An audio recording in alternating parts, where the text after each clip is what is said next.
Good morning बच्चों, मैं अभिषेक मिश्र, PTT chemistry.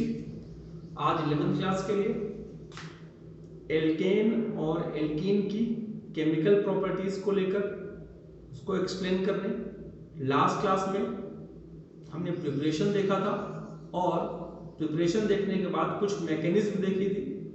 आज हम केमिकल प्रॉपर्टीज का डिस्कशन करते हैं एल्केन्स और एल्कीन्स की। जैसा कि बोर्ड पे लिखा हुआ है, एल्केन्स में chemical properties reaction with X2 मतलब हेलोजन, हेलोजिनेशन कहा गया। कंबशन रिएक्शन, अगर O2 से रिएक्शन कराएंगे तो क्या होगा? Aromatization, reaction with steam, pyrolysis. Alkene के केस में addition of H2, addition of X2, addition of HX hydrogen halide, Markovnikov और anti Markovnikov, addition of H2SO4, addition of H2O, फिर combustion reaction, फिर oxidation reaction, फिर ozonolysis. इनका discussion हमें करना है। बारी बारी से देखते हैं। पहली रिएक्शन है एल्केन की केमिकल प्रॉपर्टीज। एल्केन के बारे में हम पहले बात करने वाले हैं। यहां पे रिएक्शन विद X2, X2 का मतलब है Cl2, Br2, कुछ भी। This is the example of halogenation of methane. हम यहां पर इथेन भी ले सकते हैं, C2H6 ले सकते हैं। Cl2 या Br2 रिएक्शन करेगा तो C2H5 Cl बन जाएगा HCl। अगर हम बात करें प्रोपेन की, C3H8 Br2 अटैक कर रहा है। अब ये अलग बात है कि वो Br कहां पर लग सकता है। हो सकता है ब्रोमीन यहां पर लगे, हो सकता है ब्रोमीन सेकंड पोजीशन पे लगे। अब HBr रिलीज हो जाएगा दोनों केस में। दो प्रोडक्ट बनने के चांसेस यहां होते हैं, 1 ब्रोमोप्रोपेन एंड 2 ब्रोमोप्रोपेन। और इसकी मैकेनिज्म हमने लास्ट क्लास में आपको एक्सप्लेन की। जो नेक्स्ट टॉपिक है कंबशन। कंबशन के बारे में मैं सिर्फ आपको इतना कहना चाहूंगा, जब किसी भी कार्बन कंपाउंड का कंप्लीट कंबशन होता है तो हीट और लाइट जरूर निकलती है, और उस कंपाउंड में अगर कार्बन है तो CO2 निकलेगा, हाइड्रोजन भी है तो H2O निकलेगा। बैलेंसिंग के लिए आपको सोचना है कि हम बैलेंसिंग कैसे करेंगे। CO2 + 2H2O, हीट और लाइट आप देख लीजिएगा अपने आप। यहां पर बैलेंस करने के लिए आप 4H था तो 2H2O किया, यहां पर 2 ऑक्सीजन 4 ऑक्सीजन। C2H6 अगर हम इसका बैलेंसिंग करें तो 2CO2 + 3H2O, 2 2 जा 4, 4 और 3 7, यहां पे आ जाएगा 7/2। इस तरीके से आप बैलेंसिंग कर सकते हैं। ये एल्केन ही नहीं, अगर हम एल्कीन की बात करें C2H4 तो सेम प्रोसेस है, CO2 और H2O ही निकलेगा। जो प्रॉब्लम आएगी वो बैलेंसिंग में आएगी। 2C है 2CO2, 4H है 2H2O, 2 2 जा 4, 4 और 2 6, 6 के लिए यहाँ 3 आ जाएगा ऑक्सीजन के लिए। अगर हम यहाँ C2H6 यानी हम प्रोपीन डाल रहे हैं, देख लीजिए फिर से, तो आ जाएगा C3H6 होगा यहाँ पे प्रोपीन का, 3CO2 + 3H2O, तो 3 2 जा 6, 6 और 3 9, यहाँ पे जाएगा 9/2। और अगर हम C2H2 यानी ट्रिपल बॉन्ड की बात करते हैं, ऑक्सीजन की रिएक्शन करा रहे हैं, तो 2CO2 + H2O, क्योंकि यहाँ पर 2H है H2O बन जाएगा, 2 2 जा 4, 4 और 1 5, तो यहाँ पे 5/2O2 आ जाएगा। इवन अगर हम बेंजीन की बात करते हैं, C6H6 O2 कंप्लीट कंबशन हो रहा है, तो यहाँ पर 6CO2 + 3H2O, 6 2 जा 12, 12 और 3 15, 15 ऑक्सीजन के लिए 15/2O2। अगर हम टोलुइन लेते हैं C7H8, ये टोलुइन की बात कर रहे हैं, ये आपका टोलुइन है TOLUENE, ये आपका बेंजीन था। तो यहां पर अगर हम बात करते हैं O2 से रिएक्शन 7CO2 प्लस H2O में 4H2O आ जाएगा, 7 2 जा 14, 14 4 18, यहाँ 9O2 आ जाएगा। इस तरीके से हम कंप्लीट कंबशन करें, एल्केन का करें, एल्कीन का करें, एल्काइन का करें या बेंजीन का करें, तो CO2 और H2O जरूर बनेगा, हीट और लाइट निकलेगी। आपको CO2 और H2O को खुद बैलेंस करना होगा। और अगर इनकम्प्लीट कंबशन होता है तो आपने छोटी क्लास में पढ़ रखा है, अगर ये इनकम्प्लीट कंबशन हुआ, लिमिटेड सप्लाई ऑफ O2 हुई, लिमिटेड, आप जानते हैं कार्बन निकल जाता है, यहाँ पे 2H2O निकल जाएगा, कार्बन का ब्लैक बचता है यहाँ पे। लिमिटेड सप्लाई ऑफ O2, यहाँ पर येलो फ्लेम जलती है, इनकम्प्लीट कंबशन हुआ, और इन सब में ब्लू फ्लेम जलेगी, कंप्लीट कंबशन होगा। ये आपने 10th क्लास में सीखा हुआ है। अब हम बात करते हैं कंबशन जब कंप्लीट हो गया, कंबशन वाला टॉपिक एल्केन, एल्कीन, एल्काइन सबका हो गया, ये आप देखिएगा। तो अभी हमने देखा कि हैलोजिनेशन कैसे होता है और कंबशन कैसे होता है। अब एल्केन की अगली टॉपिक में देखते हैं एरोमेटाइजेशन। एरोमेटाइजेशन ऑफ एल्केन के लिए मैं आपको बताऊं, हम बता भी चुके हैं कि अगर हम हेक्सेन ले लें, एन हेक्सेन 4 CH3 CH2 का होल 4 CH3, और यहां पर Cr2O3 लगा दें, V2O5 लगा दें, मॉलिब्डेनम का ऑक्साइड लगा दें, 773 केल्विन टेम्परेचर कर दें, 10 से 20 ATM कर दें, तो यहां पर एक साइक्लिक कंपाउंड बनता है जिसका नाम बेंजीन है।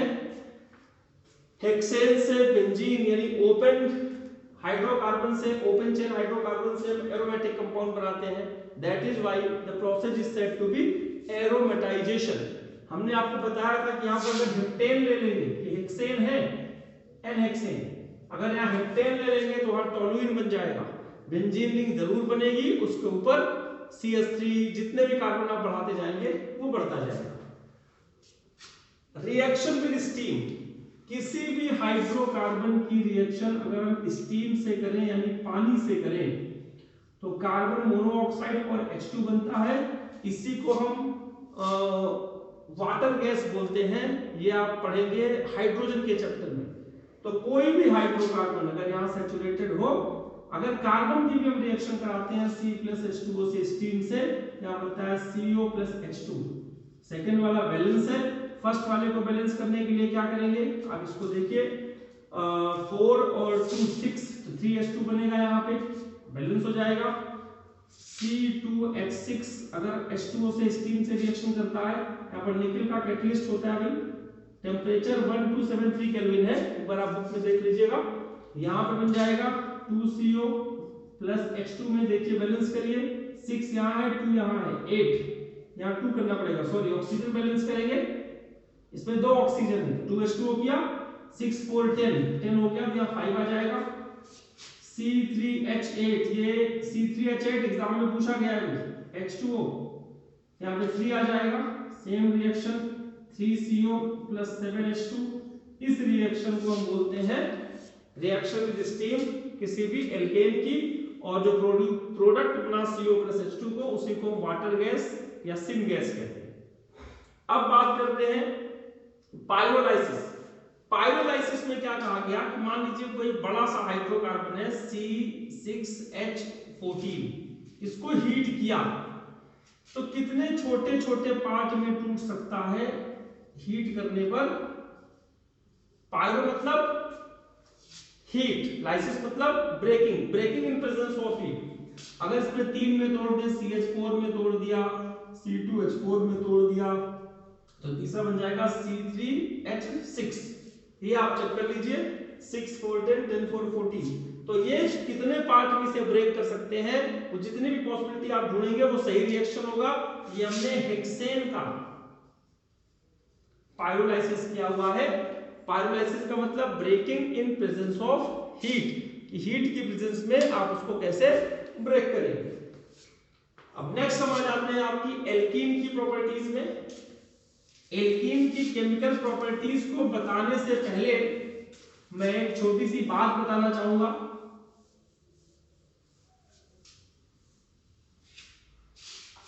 एल्कीन की प्रिपरेशन में एक कंपाउंड का नाम है लिंडलार कैटलिस्ट। इसका होता है फ्रेशली प्रिपेयर्ड पैलेडाइज्ड चारकोल। इसका काम क्या होता है कि जब हम किसी एल्काइन से एल्कीन बनाते हैं इसकी प्रेजेंस में, तो जो एल्कीन बनता है उसका सिस फॉर्म बनता है। सिस फॉर्म को बनाने के लिए हम लिंडलार कैटलिस्ट का यूज करते हैं। और अगर इसमें हम Na और लिक्विड अमोनिया का इस्तेमाल कर ले, दूसरा है रिड्यूसिंग एजेंट है, H2 का अटैक यहां भी होगा, यहां भी H2 का अटैक हो रहा था, तो यहां पर जो बनेगा वो ट्रांस प्रोडक्ट बनेगा। मैं सिर्फ ये समझाना चाहता हूं, लिंडलार कैटलिस्ट एग्जाम में आ चुका है, जरा ध्यान रखिएगा। उससे सिस फॉर्म बनता है, एल्काइन से जब एल्कीन बनाते हैं उसकी प्रिपरेशन में इसका यूज है। मे भी ये बात हम भूल गए हो उस समय। अब हम बात करते हैं इसकी प्रॉपर्टीज की, यानी कुल मिलाकर हम एल्कीन की प्रॉपर्टी की बात करते हैं। एडिशन ऑफ H2 ये आप बचपन से देखते आ रहे हो, CH2 डबल बॉन्ड CH2, इसमें हमने H2 जोड़ दिया निकल की प्रेजेंस में, क्या हो गया सिंगल बॉन्ड। इथीन से इथेन, प्रोपीन से प्रोपेन, ब्यूटीन से ब्यूटेन, और अगर यहाँ साइक्लोहेक्सीन है ये साइक्लोहेक्सेन में कन्वर्ट हो जाएगा, सेम रीजन लगाने पर। तो ये बोला गया रिएक्शन विद हाइड्रोजन। अब हैलोजन से रिएक्शन की बात कर लेते हैं। अगर हम इसकी रिएक्शन Br2 से कराते हैं तो Br2 की रिएक्शन इन CH2 होती है या CCl4 होती है, दोनों बॉन्ड टूटेगा, एक एक ब्रोमीन दोनों के पास चले जाएंगे, ब्रोमीन चला जाएगा, क्लोरीन चला जाएगा। प्रॉब्लम कहां आती है इसमें, ये देखिए, ये वाली बात थोड़ी सी इंपॉर्टेंट है। CH3 CH double bond CH2, अगर यहां पर ब्रोमिनेशन हमने किया CH2 की प्रेजेंस में, तो सेम प्रोसेस जैसा कि आपने ऊपर देखा, डबल बॉन्ड ब्रेक हो जाएगा और ब्रोमीन दोनों कार्बन पर एक एक करके लग जाएगा। बट अगर यही ब्रोमिनेशन सनलाइट में हो या फिर हीट की प्रेजेंस में हो तो सब्स्टिट्यूशन रिएक्शन होता है और double bond as it is maintain रहता है। मोस्ट इंपॉर्टेंट बात, ये 12th क्लास के बोर्ड एग्जाम में भी आती है। यानी अगर ये आपके पास साइक्लोहेक्सीन है और आपने ब्रोमिनेशन कराया CCl4 की प्रेजेंस में, तो फिर तो ये ब्रेक हो गया और एक ब्रोमीन लग गया यहाँ पे। बट अगर ब्रोमीन सनलाइट या फिर हीट की प्रेजेंस में आप ले आए तो डबल बॉन्ड कुछ नहीं होगा और उसके पड़ोस वाले कार्बन पर इसका ब्रोमिनेशन होगा और प्लस यहाँ HBr निकल जाएगा। This is the substitution reaction in case of heat और light. In case of heat of light, double bond remains same and substitution reaction takes place. ये बात इंपॉर्टेंट है, ध्यान रखने वाली है। अब हम बात करते हैं, यानी ये रिएक्शन हो गई, ये रिएक्शन हो गई। HX को हम अच्छे से जानते हैं, मार्कोनिकॉफ्स और एंटी मार्कोनिकॉफ्स, इसको हम आपको पढ़ा चुके हैं, पूरी मैकेनिज्म के साथ पढ़ा चुके हैं कि मार्कोनिकॉफ्स और एंटी मार्कोनिकॉफ्स रूल में क्या होता है। अब हम बात करते हैं H2SO4।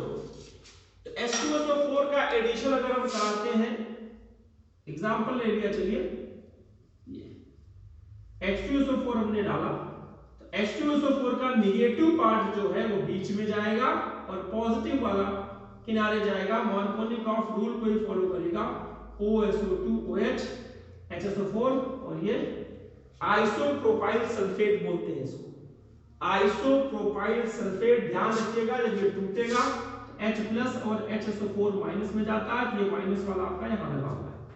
Negative part goes to that carbon atom which has less number of hydrogen according to Markovnikov rule. तो negative part carbonium ion mechanism follow हो रही है, वो बीच में जाके फिट हो जाता है। अगर इसी में हम वाटर का अटैक कराते हैं, वाटर का अटैक कराते हैं, तो भी आप समझिए CH3CH बीच में OH प्रोपेन 2 ऑल बनता है।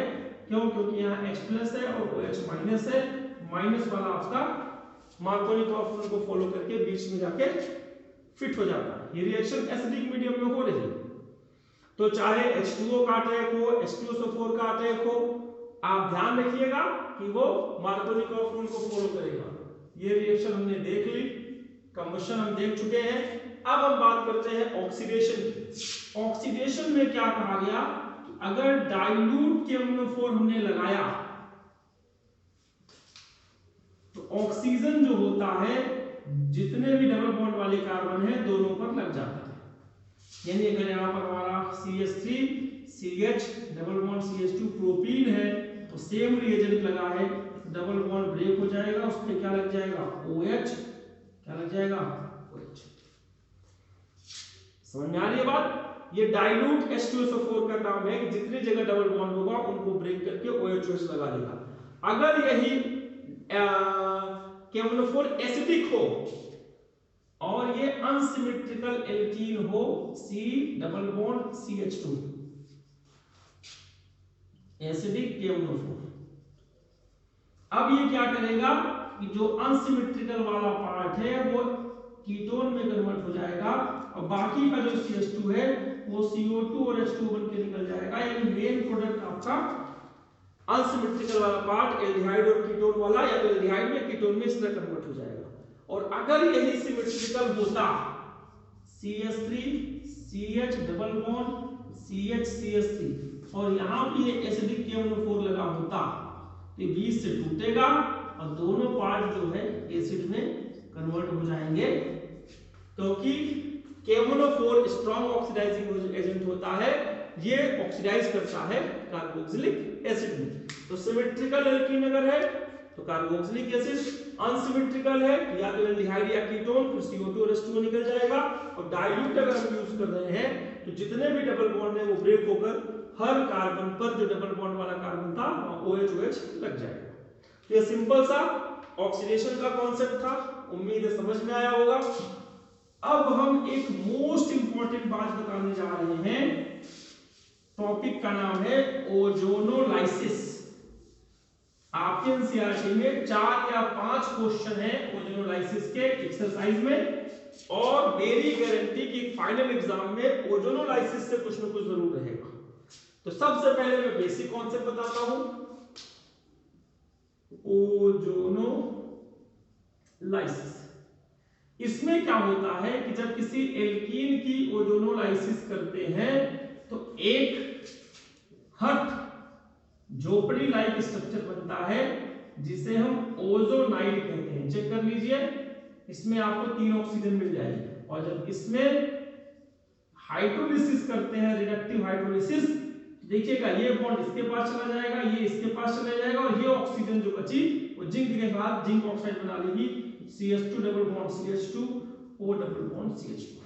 This is called methanal, methanal या फिर इसी को कह सकते हैं formaldehyde.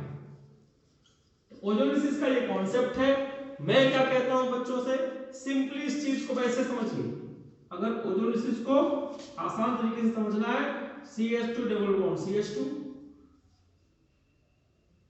O3 number 1 number 2 Zn/H2O। अब दोनों CH2 को दूर दूर लिख दो, डबल बॉन्ड को ऐसे ऐसे ब्रेक कर दो और यहाँ डबल बॉन्ड O लगा दो, प्लस करो डबल बॉन्ड O लगा दो। This is the simple way to find out the product of ozonolysis of any alkene. तो एल्कीन के मैं कुछ एग्जांपल आपको करके दिखाता हूं इसी शॉर्टकट तरीके से, उम्मीद है कि आपको समझ में आएगा। CH3 CH double bond CH2, process यही लगाया हमने, यहां पे आ जाएगा CH3 CH double bond O double bond CH2, इसका नाम मीथेनल है और इसका नाम इथेनल है। तो आप इसके लिए परेशान मत होइएगा। CH3 CH double bond CH CH3, फिर आ जाएगा यही कंपाउंड, तो CH3 CH double bond O double bond CH CH3, दोनों कंपाउंड आपका इथेनल बन गया। ये भी इथेनल, ये भी इथेनल। और अगर इसी में ब्रांचिंग कर दी जाए तो आपको कीटोन बनने की भी पॉसिबिलिटी दिख जाएगी। फिर से वापस आ जाते हैं, तो यहां आप देखिए CH single bond C CH3 double bond O, this is called propanone, propanone, उम्मीद है समझ में आ रहा होगा। और दूसरा डबल बॉन्ड CH CH3 यानी इथेनल। केवल क्या किया, यहां डबल बॉन्ड को C से ब्रेक कर दे रहे हैं। यानी अगर कोई आपसे ये पूछे कि उस एल्कीन का क्या स्ट्रक्चर होगा जिसकी ओजोनोलिसिस करने पर प्रोपेनॉन और इथेनॉल बनते हैं, तो प्रोपेनॉन इथेनॉल को इस तरीके से बनाओ कि दोनों ऑक्सीजन साथ साथ आ जाए, फिर दोनों ऑक्सीजन को गायब करके डबल बॉन्ड से जोड़ दो, ये एल्कीन आपका बन जाएगा। ये मोस्ट इंपॉर्टेंट बात बता रहा हूं। ओजोनोलिसिस का same concept plus opposite concept कि किसी ही एल्कीन की ओजोनोलिसिस हुई तो दो एल्डिहाइड बन गया या दो कीटोन बन गया या फिर एक एल्डिहाइड एक कीटोन बना, तो एल्कीन का स्ट्रक्चर क्या होगा? तो दोनों प्रोडक्ट को इकट्ठा करो, ऑक्सीजन पास पास लाओ, फिर ऑक्सीजन गायब कर दो, वहां डबल बॉन्ड लगा दो, तो एल्कीन का स्ट्रक्चर है। तो ये आप समझिएगा। अगर हम यहां पर बेंजीन रिंग भी ले लेते हैं, CH डबल बॉन्ड CH2, तो आप देख सकते हैं यहां पर आ जाएगा, जहां पर आपने बेंजीन रिंग लगाई है C लिखा है, CH डबल बॉन्ड O यानी बेंजल्डिहाइड प्लस मीथेनॉल, ये आपका क्या है? बेंजल्डिहाइड। अब इसी को अगर हम यहां करके CH सिंगल बॉन्ड CH3 कर दें, तो यहां पर इसको हटाओ, यहां इथेनॉल हो गया। इस H को हटा के एक और CH3 यहां लगा दे, तो इसको H को हटा के यहां CH3 लगा दो, प्रोपेनॉन हो गया। आपका बेंजल्डिहाइड वैसे ही बचा रहेगा, बाकी उधर का चेंज होता जाएगा। ये तो आपको समझना है कि हम इसको कैसे अपने अंदर एब्जॉर्ब कर सकते हैं, फील कर सकते हैं कि कहां-कहां चेंजेस हैं और कैसे चेंजेस हैं। तो ये पूरा physical chemical properties of alkene और एल्कीन था। अगर कोई टॉपिक रह गया होगा मैं एक बार चेक कर लूंगा, कुछ होगा तो फिर उसे अगली क्लास में बता दूंगा। और अगली क्लास में हम एल्काइन और बेंजीन के बारे में पढ़ेंगे। उम्मीद है कि आप लोग इस क्लास से कुछ न कुछ बेनिफिट ले रहे होंगे। जो बच्चे अभी तक नहीं हैं YouTube पर, वो उनसे रिक्वेस्ट कि वो इस वीडियो को देखें। मोस्ट इंपॉर्टेंट चैप्टर है ऑर्गेनिक केमिस्ट्री का, और इसको समझने के बाद 12th की ऑर्गेनिक आसान हो जाती है। इसलिए मैं चाहूंगा कि सभी बच्चे ऑर्गेनिक केमिस्ट्री के वीडियोस को बार बार देखें और उससे जितना भी बेनिफिट हो सकता है उसे लें। तो आज की क्लास में बस इतना ही। इसी की आप प्रैक्टिस कीजिए और अपने आप को कोरोना से सुरक्षित रखिए। बाकी अगली क्लास में। धन्यवाद।